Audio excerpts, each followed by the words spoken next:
Hello à tous, analyse de Ripple XRP, c'était une crypto qui était très demandée, que j'ai longtemps fui, mais bon, j'ai décidé de faire une vidéo dessus parce que bon, il faut bel et bien vous faire plaisir.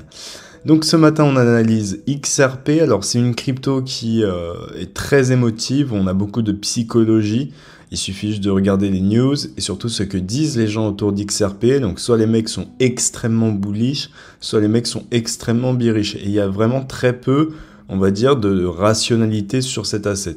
Donc qu'est-ce qu'on obtient? On obtient une crypto et un asset émotif et psychologique, et donc beaucoup de manipulation. On va voir ça dans cette vidéo, surtout dans cette analyse, des différents scénarios qu'on pourrait obtenir sur XRP.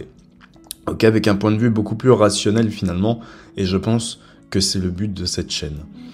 Ok, avant de commencer, n'hésitez pas à rejoindre le canal Telegram qui est 100% gratuit. On vous envoie toutes les news en instantané que vous devez absolument savoir sur le marché des crypto-monnaies. Et aux 1000 abonnés sur cette chaîne, on commencera à vous envoyer des signaux de trading sur Bitcoin et Ethereum. Et je pense que ce sera extrêmement intéressant pour tout le monde. Ok, c'est tout pour moi. On va continuer directement avec l'analyse. C'est parti.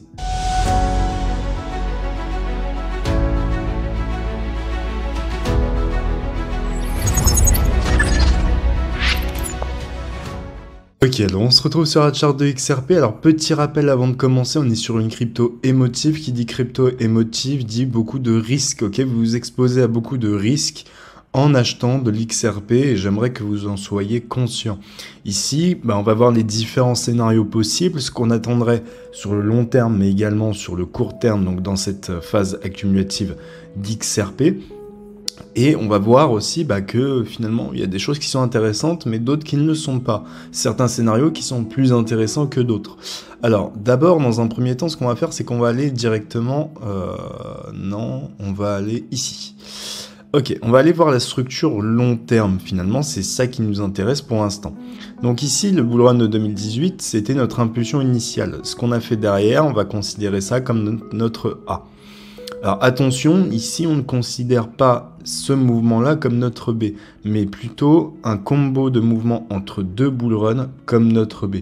Donc il y a de fortes chances qu'ici notre B ne soit pas terminé et que derrière on puisse risquer un autre nouveau plus bas avant la continuation.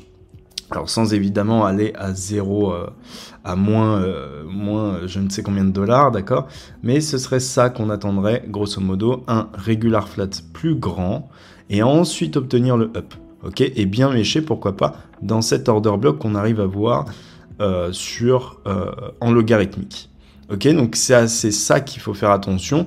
Évidemment, ça peut faire quelque chose comme le précédent bull run, donc c'est-à-dire... comme en 2018, mais ça m'étonnerait fortement qu'on ait quelque chose comme ceci. Ok, 2014, 2015, tac, 2016, et ensuite on part, donc on fait un double bottom finalement. Ça marche au début, mais ça m'étonnerait que ça arrive encore une fois ici. D'accord, et qu'on fasse ça.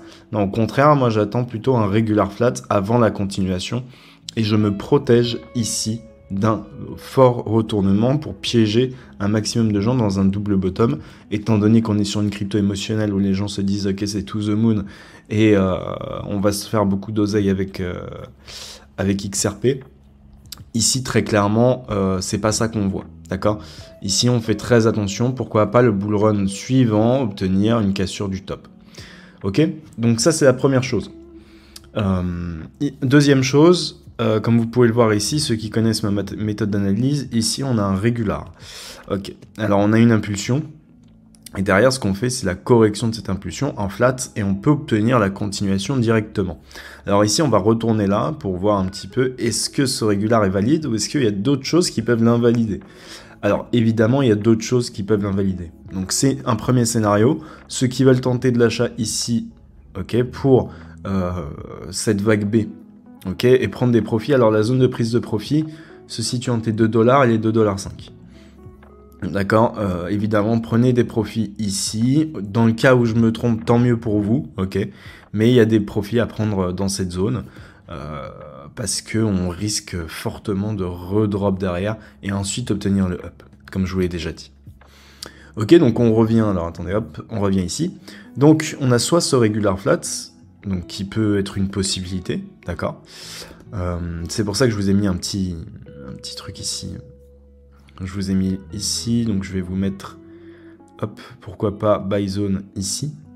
Maintenant, il y a aussi quelque chose qui peut invalider tout ça. Alors, qu'est-ce qui peut invalider finalement ce scénario? Tout simplement qu'on ait une accumulation, un pattern wick-off dans cette accumulation. Et donc, un selling climax, un automatic rally, second retest, le SOS qui a extrêmement bien marché et qui a piégé beaucoup de gens là-dedans ou dans ce mouvement, d'accord? Et derrière, on fait quoi? Un drop pour un STB. Ok, c'est une possibilité. Alors là, je suis en logarithmique, mais vous voyez que ici, on est quand même très proche du STB. Il suffit d'un autre lavage de ce style-là pour effectuer encore un nouveau plus bas. Donc on n'est pas si loin que ça du STB, donc c'est très clairement ici une chose à surveiller, en tout cas une possibilité à surveiller. D'accord, donc ici, voilà, il y a deux scénarios majeurs. Premier scénario, la grosse accumulation, le gros pattern wick-off, je précise, parce que ça peut être aussi une accumulation si on fait ça. Si on fait ça, tac, ça peut être une accumulation et partir. Maintenant, une accumulation saine se fait sous un pattern wick-off et certainement pas en laissant de l'eau à chaque fois intacte. D'accord ? Après, évidemment, ça ne change rien, la structure long terme, et qu'on attend un retournement ici, pourquoi pas pour ensuite chercher les lots, hein. Ça peut être totalement une possibilité. Ok, donc voilà, alors en interne, il y a quoi? Il y a ici potentiellement en wave un running flat, d'accord, qui peut se dessiner, mais en wick-off, ici, on pourrait avoir une sorte d'accumulation dans cette zone.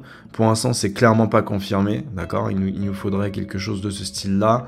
Vraiment qu'on vienne faire une traversée du désert et ensuite qu'on parte, ça pourrait être une accumulation, et qu'on ait finalement le dénouement de cette phase accumulative au sud. D'accord? Si évidemment on a quelque chose qui peut s'apparenter à ça, d'accord? Là, il faudra faire extrêmement attention parce que le dénouement émotionnel sera au nord et donc on pourrait avoir ici une redistribution. Donc voilà. On est vraiment entre deux, il faut attendre que la structure se développe ici dans le cas d'une accumulation wick-off, donc c'est à vous de surveiller ça.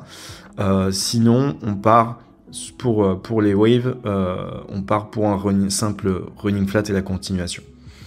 Ok, évidemment, donc je vous ai tracé une petite trendline qu'on est peut-être en train de revenir retester.